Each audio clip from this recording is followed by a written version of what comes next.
En esta ocasión vamos a estar hablando de La chica en la telaraña, ya que después de mucha espera ha llegado a los cines de casi todo el mundo, por lo menos al momento de estar grabando esto. Por ejemplo, no se estrenó en Argentina y medio que hay que decir que las buenas noticias al respecto escasean, porque si bien tenemos varias cosas que analizar, casi todos son cosas que no le han venido muy bien a la película. Cosa que la verdad que es una decepción, entre otros motivos porque venimos hablando de ella desde hace prácticamente 2 años. Pero empecemos por el principio, que son las noticias que han salido y han resonado más.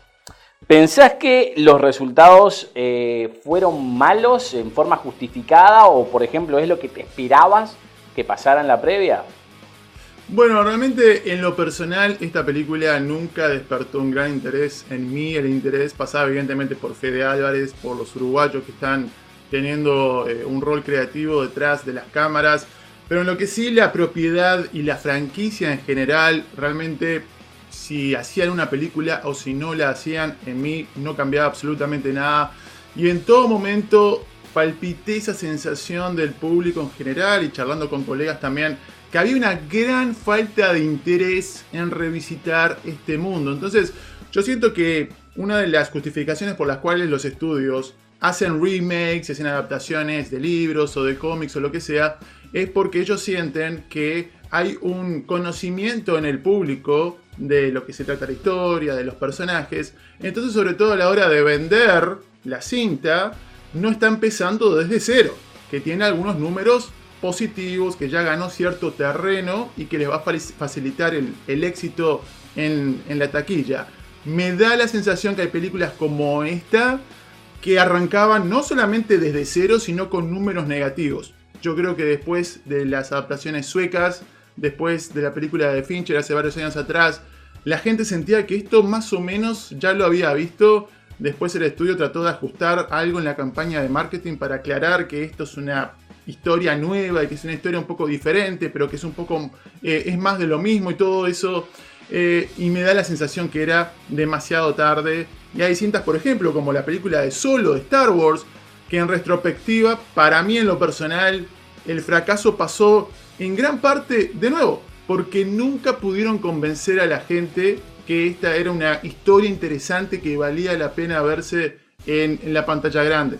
Así que ya desde el vamos, creo que tenía esta, vamos a decir, esta colina en contra a caminar, y eso ya sale un poco de las manos de los directores, de los actores, pasa más en responsabilidad del estudio, y realmente siento que tal vez por ese lado el estudio también a la hora del marketing nunca creyó del todo en la cinta, nunca invirtió del todo en la cinta, y nos encontramos con esta respuesta mala realmente, de crítica, de taquilla, que realmente me parece que no se le puede encontrar el lado positivo por ningún lado. Ni por el lado particular de Fede, ni por el lado de la propiedad, ni por el lado del estudio. Me parece que es algo negativo que ojalá no termine repercutiendo de manera demasiado grave en él. Yo creo que lo mejor de todo esto es que este un poco fracaso, vamos a poner entre comillas, le llegó a Fede después de haber hecho 2 películas. Si esto hubiera pasado después de Evil Dead, yo creo que su carrera iba a estar siendo más afectada. Con Don't Breathe, él demostró que él puede crear algo de cero, con poco presupuesto, y que sea un éxito de taquilla y de crítica. Yo creo que Don't Breathe es principalmente lo que un poco está amortiguando el impacto negativo que seguramente esto va a estar teniendo a largo plazo.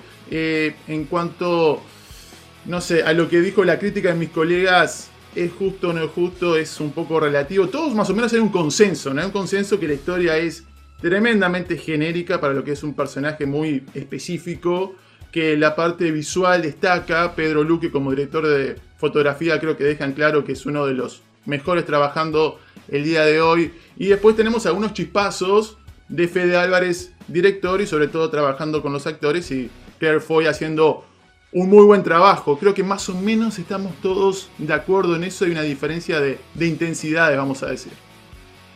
Bueno, yo voy a empezar acá con un par de confesiones, porque cuando yo hice la crítica original, que me llevó como 50 minutos y pueden encontrar en nuestro canal de YouTube, Yo lo vi con el único punto de referencia que uso absolutamente para todas las críticas, que es el puntaje de Rotten Tomatoes.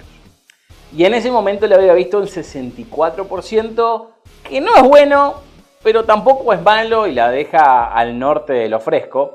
Por lo que yo no sabía cuál, o sea, yo había tenido una reacción negativa, la vi el lunes antes del estreno, pero aparentemente había mucha más gente que le había gustado de que no le había gustado.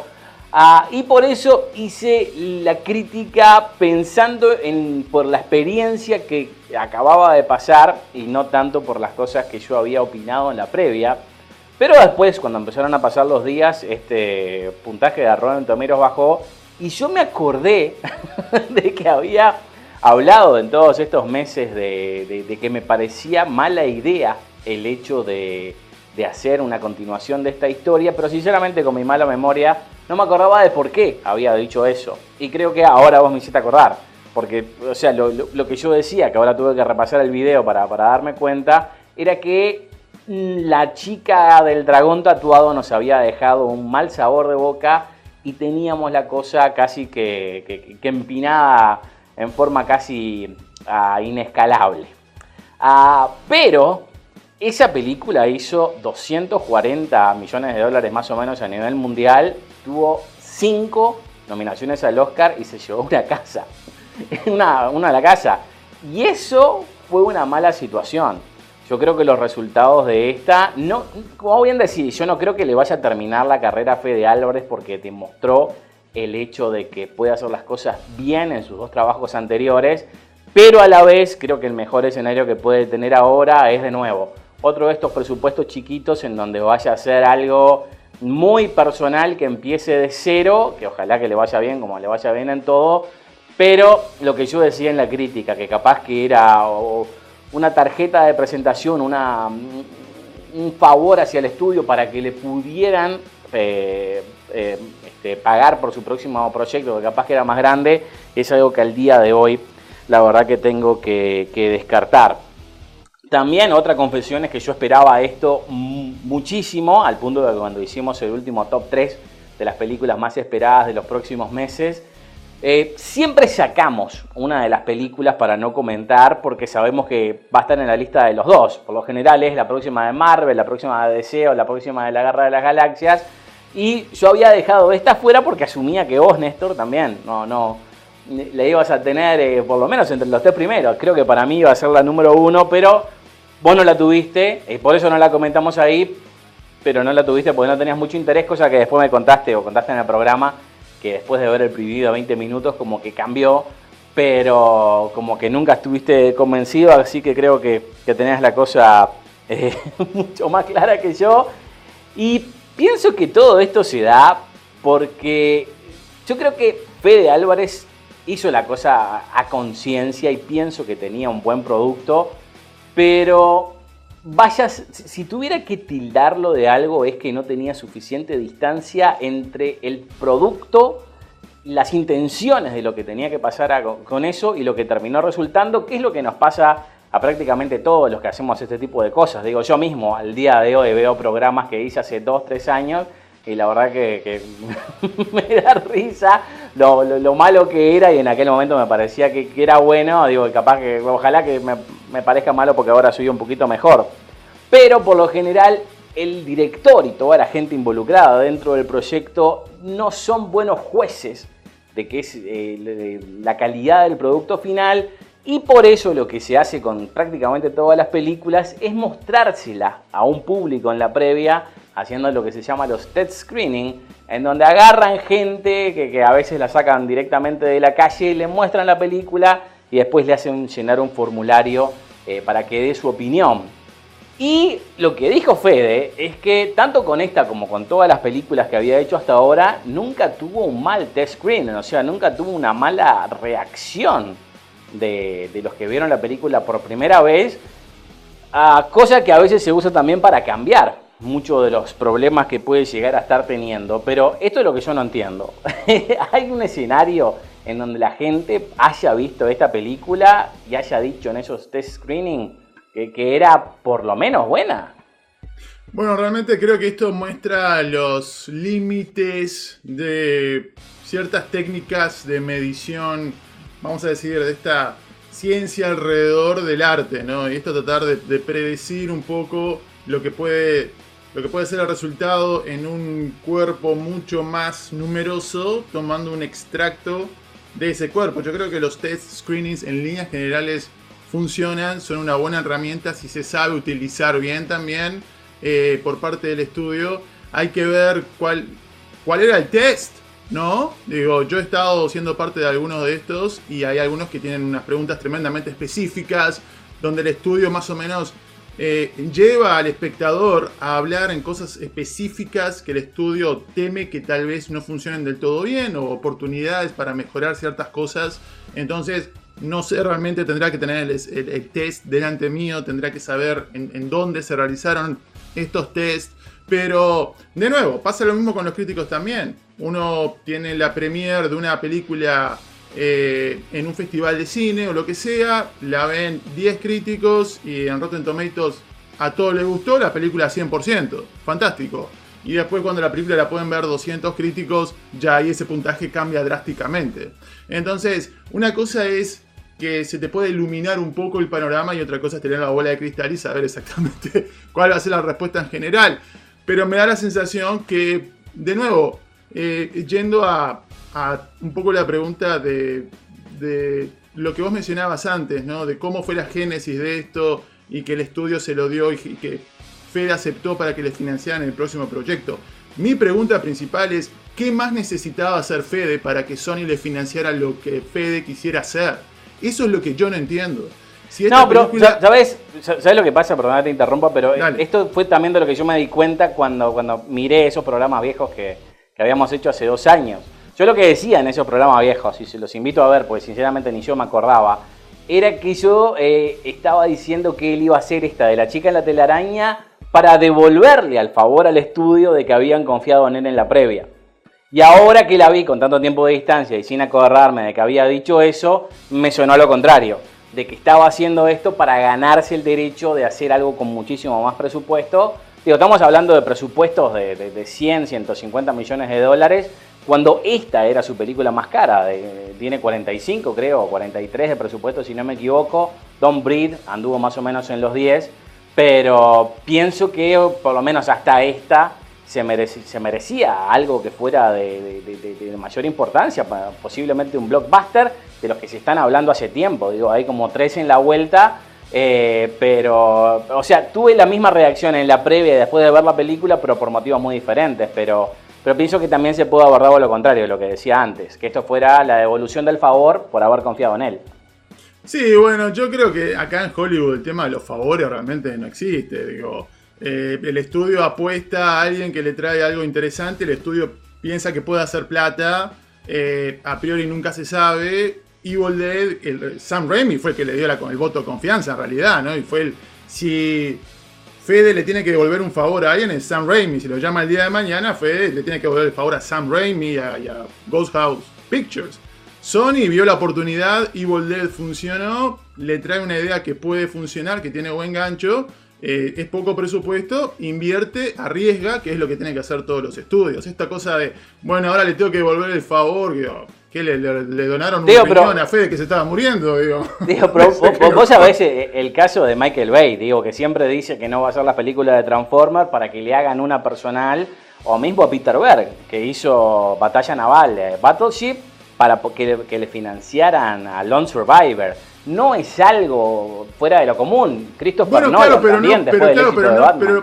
Pero no se da al revés. No es eso de, bueno, ahora vos apostaste por mí, entonces yo ahora tuve un éxito y ahora yo porque tuve un éxito voy a ir a hacerte el favor. No, no es al revés, digo, cuando más éxito tiene el director, más capital tiene el director, más posibilidades tiene para que después el estudio invierta en él. Pero no fue la modalidad de Fede. Lo de Fede fue un poco tal vez al revés. Yo creo que la carrera del director, y el director siempre tiene que pensar en su carrera primero, es decir, ok, ¿qué necesita más? O sea, para mí la chica en la telaraña necesitaba más a Fede Álvarez. Y Sony necesitaba más a Fede Álvarez que Fede Álvarez a Sony. En en esa dinámica de poder y en esa negociación que se tiene. Entonces me da mucha curiosidad. Yo entiendo eso después de haber visto la película y por eso dije lo que dije. En un primer momento a mí me pareció tan mala idea que él se metiera en este proyecto que por eso dije, de la única forma que agarra viaje es para devolver el favor. Claro, pero eso de devolver el favor realmente en Hollywood no lo entiendo, para mí no corre. El favor se lo devolvió a la apuesta que le dio Sony con Don't Breathe, se lo devolvió con la respuesta que tuvo Don't Breathe. Y ahí quedamos a mano. Esto de que estaba en deuda Fede Álvarez, no lo entiendo. Si vamos a hacer la analogía con un cuadro de fútbol, yo entiendo el interés de Fede porque dice, ok, voy a tomar este cuadro de fútbol que en un momento tuvo éxito y después se fue a la B, ok, perdió, entonces yo voy a ir y lo voy a sacar a la primera división de nuevo, ok, y si lo hago soy Gardel, fantástico. Pero hay un gran riesgo ahí. Yo creo que un técnico de fútbol, después de haber tenido algún éxito, como fue el caso de Fede con un par de películas, con un par de equipos en esta analogía, después va a querer ir a dirigir equipos más grandes, no equipos que están en la B. Y si lo hacen, es una rareza. Claro, pero vos, por ejemplo, lo hizo para crees que devolver el favor a... no pasa pero, en Hollywood. Pero ¿no crees que Nolan específicamente no hizo las películas de Batman para devolverle el favor de primero que Warner Brothers haya confiado en él y que después de que prácticamente le haya dado un cheque en blanco tanto para Inception como para Interstellar? Bueno, digo, no, pero eso... no fue pero no fue al revés. Nolan no hizo Batman para devolver un favor.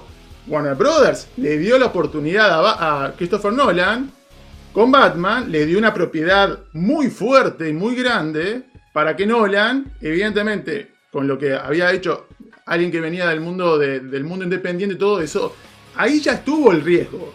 Y Nolan le pagó el favor, entre comillas, el riesgo que tuvo en confiar en él, algo muy grande, de mucho valor, realmente estableciendo lo que es el comienzo de un gran éxito. Y después con ese capital le dieron la oportunidad de hacer cosas más personales o más riesgosas. Entonces, ahí tiene sentido. Lo de Nolan Batman tiene sentido.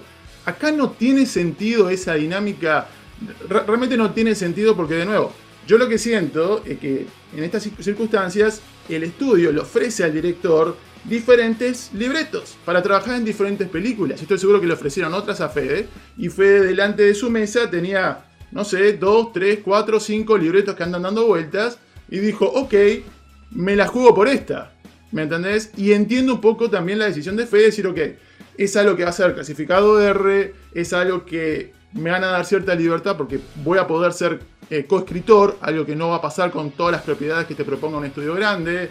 Va a tener una protagonista mujer, he trabajado con protagonistas mujeres en las últimas 2 películas, me ha ido muy bien, le puedo inyectar cierto ángulo de mi estilo, cierto realismo, lo que sea, algo más duro sin ser netamente de horror, pero al mismo tiempo puedo demostrar que puedo hacer más cosas que horror y suspenso, puedo hacer una película más grande de acción, de espionaje, y eso me puede llevar el día de mañana a que me den otro tipo de proyectos. Entonces, en cierta parte yo entiendo la apuesta de Fede por esto, pero de nuevo, Fede Álvarez tendría que ser el niño consentido de Sony antes de esta película, inmediatamente después de Don't Breathe, un estudio con un éxito así que alguien crea de la nada, le tiene que ir y decir, flaco, lo que vos quieras yo te lo voy a producir y vamos a hacer plata los dos. No es una cuestión de hacer favor, porque mirá, es una cuestión de hacer plata. Y Sony, después de Don't Breathe, a Fede le tuvo que haber dicho, viejo, no me vengas a pagar ningún favor. Decime qué querés hacer, yo te lo financio y nos va a servir a los dos. Y eso no se dio, me parece que acá hubo una apuesta que no pagó, evidentemente, y es muy fácil desde el futuro juzgar a la gente que tomó la decisión hace años atrás, pero obviamente fue una movida que no tuvo resultado y en retrospectiva me parece que Fede, si tuviera la máquina del tiempo, sospecho que hoy haría algo distinto. Sí, no, definitivamente haría algo distinto. Como creo que hicieron, volviendo al tema de los test screening, muchas cosas distintas después de haber pasado por esos proyectos, por esos procesos, a cosas que capaz que no se dan en todas las películas. Digo, yo por ejemplo siempre pongo el caso del episodio 1 de La Guerra de las Galaxias, que yo por ser una película tan grande, no sé si siquiera habrá tenido test screenings, pero de haber pasado eso, yo creo que Jar Jar hubiera desaparecido, por lo menos no hubiera tenido un papel tan protagónico. Hay otros casos, como por ejemplo el de Jupiter Ascending, en donde claramente no funcionó, al menos lo que podría haber sido el primer corte de esta película, la atrasaron, hicieron los cambios que vieron necesarios, y si de todas formas no funcionó, yo creo que como mínimo tuvo que haber sido un corte mucho mejor de lo que había pasado en la previa. Pero creo que el problema que tuvieron acá estaba más atado al tiempo, porque por más que hubieran querido cambiar las cosas después de estos test screening, ya estaba todo grabado en piedra para que se estrenara cuando se estrenó. O sea, en realidad ya se había atrasado un mes. La fecha de estreno original iba a ser el mismo día que terminó saliendo Venom. Pero para que tengan una idea, el primer programa de nuestra 7ª temporada de este año, nosotros mostramos un video de cuando empezó el rodaje en Estocolmo, que era como la otra mitad de la película, que se hizo a principios de este año. O sea que vos tenés que pensar que en unos pocos meses no solamente tuvieron que filmar eso, sino que también tuvieron que hacerle toda la postproducción. Y una vez que terminó eso, que no sé cuánto tiempo lleva exactamente, pero ahí se la tuvieron que mostrar al público, y capaz que si la respuesta hubiera sido negativa, y hasta negativa en cosas específicas que tenían que cambiar sí o sí, no tenían tiempo para hacerlo, porque esto ya había sido cambiado ya había sido grabado en piedra. Y yo la verdad que pienso que esto se pudo haber dado por un problema hasta de derechos, porque la última película había sido estrenada hace 7 años y estos derechos por lo general no duran tanto. ¿Pensás que puede haber algo de eso, o por qué se encapricharon en estrenarla sí o sí en este momento?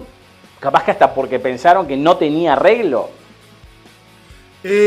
Bueno, de nuevo, si vamos a los test screenings, si tuvieron test screenings positivos, no sabemos qué tanto el estudio pensaba que tenía un gran problema entre las manos.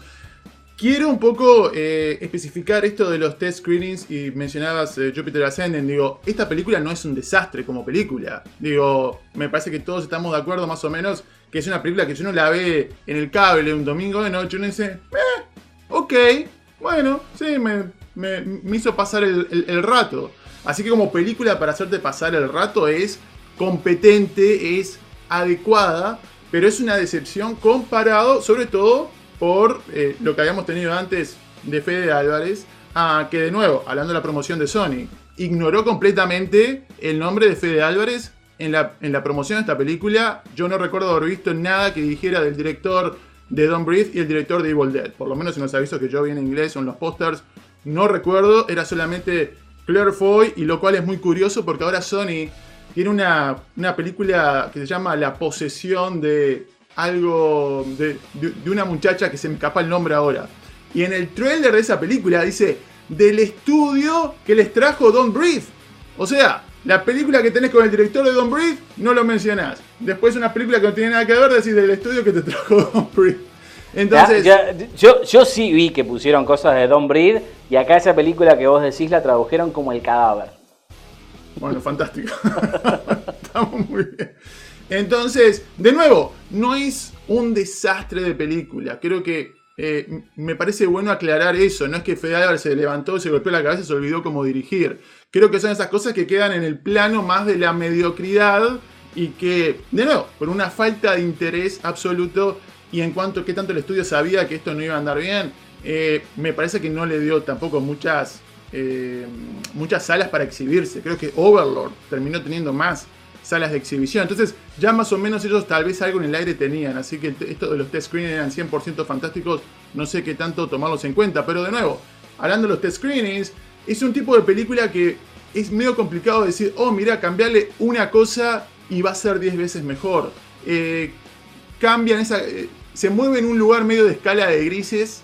Entonces me parece que hay como varias cositas que nunca son aprovechadas al máximo narrativamente.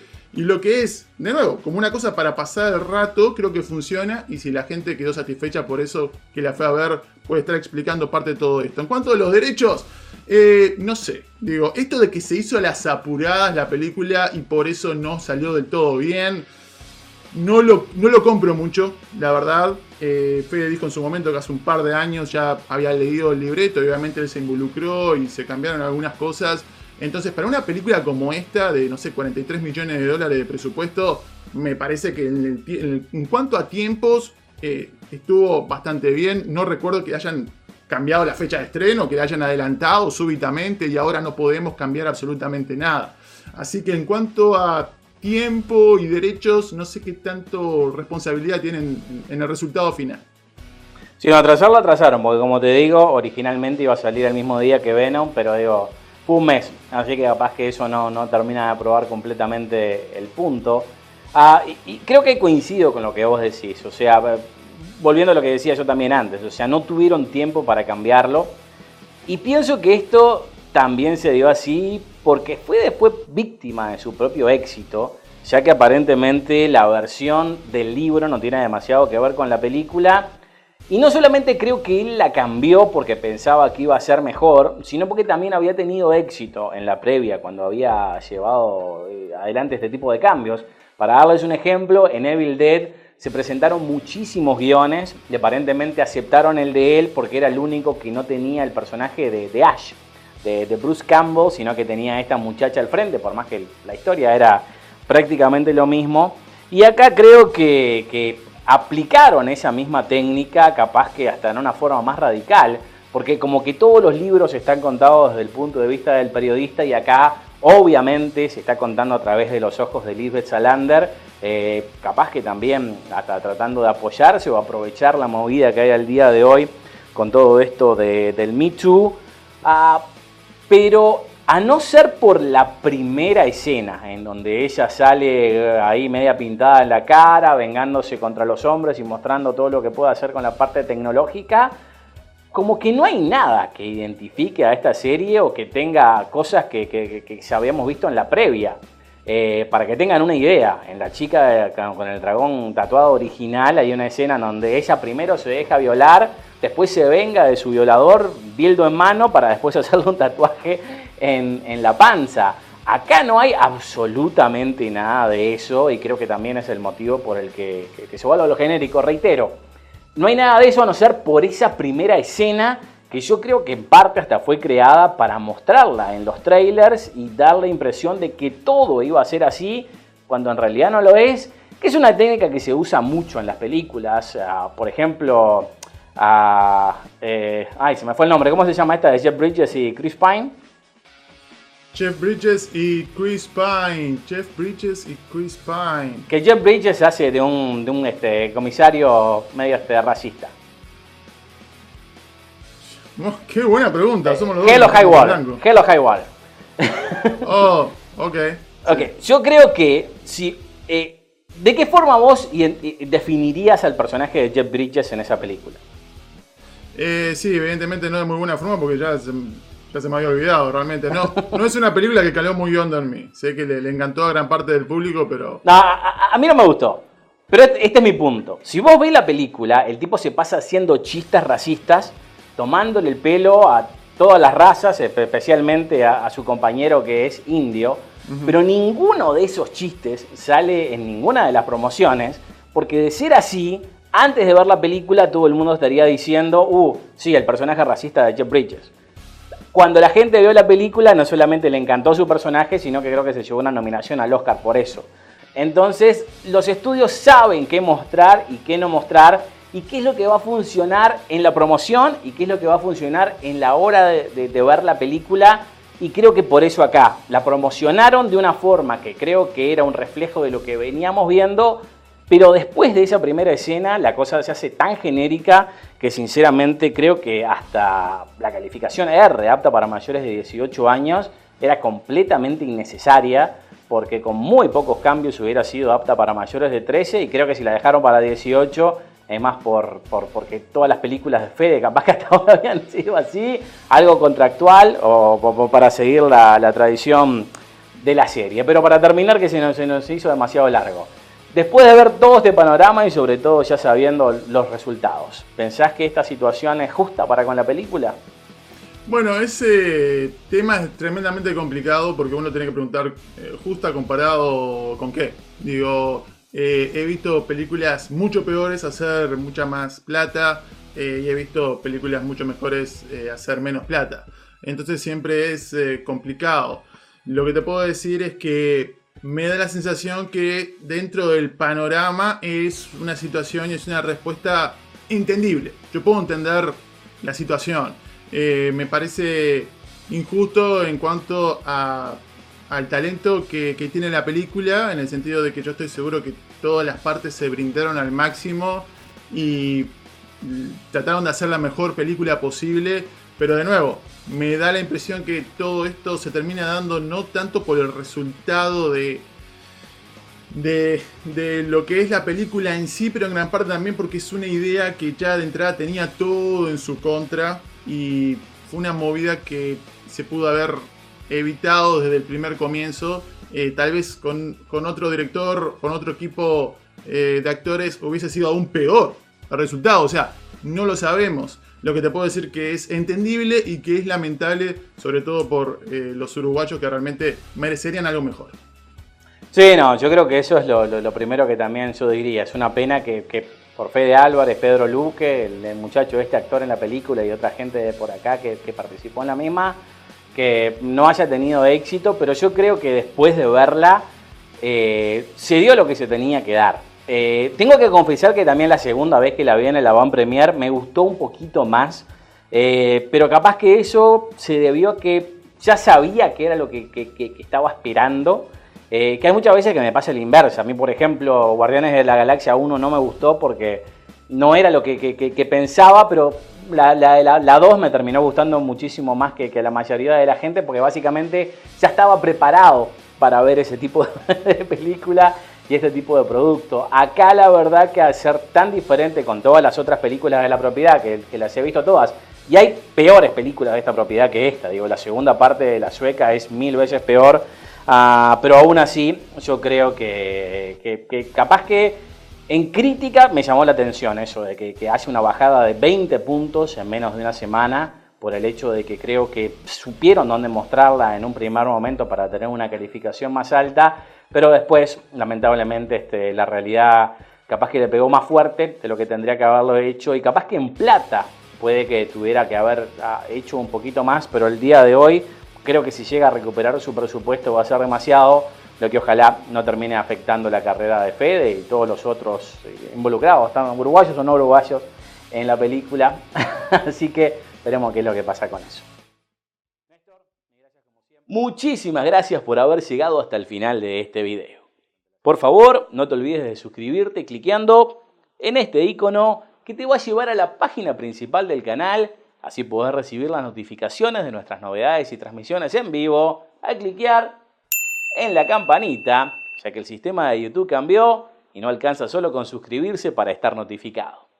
Recordá que siempre podés dejarnos un comentario, acceder a nuestras redes sociales o ver los últimos videos de noticias, trailers, comentarios de estrenos y nuestro programa semanal sobre el mundo del cine para que la sigamos pasando de película.